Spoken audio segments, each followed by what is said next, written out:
Welcome back, builders. So we have a rusted hole in the back. We have all the excess rust cleaned out of there. So we're gonna trim like around here, and then we're gonna put a panel and we're gonna weld it on. Yeah, we shot the inside of it with some etching primer, just clean it up. Yeah, like Brody said, we'll cut this out here, clean up the lines, and then we'll weld in a new piece to close it up. Really, the right way to do it would be to order the new cross member, probably from Mopar, grind out all of the spot welds, and replace this whole piece. We're just going to get this cleaned up for now, close it up. It's probably going to continue to rust because we're not going to be able to get everything inside of there. And then we'll address doing a full replacement on this in the future.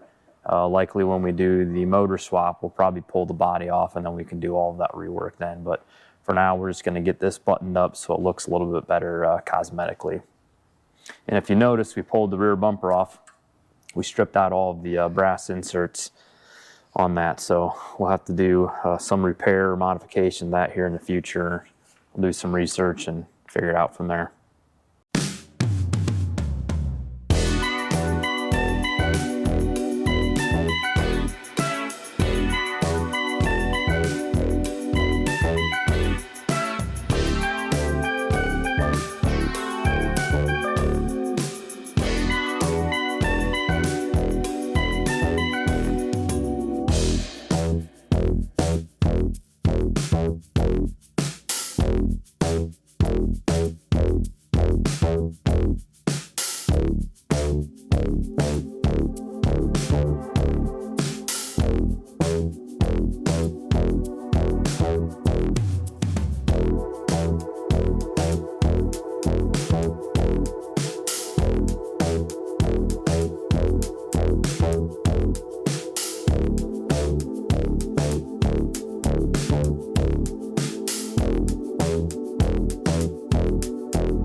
Well, it's not perfect, but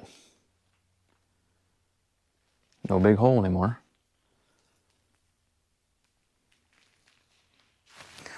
Get some paint on it and get the rest of it put back together. It's good enough for who it's for. All right, we got some paint on this thing. She ain't super pretty, but heck of a lot better than having a big old hole in the back. Got the weather seal back on. Closes up nice. I think it'll work. Hopefully the bumper will hide some of that and be hopefully not very noticeable once the spare tire's on there. Probably can't see well with that light, but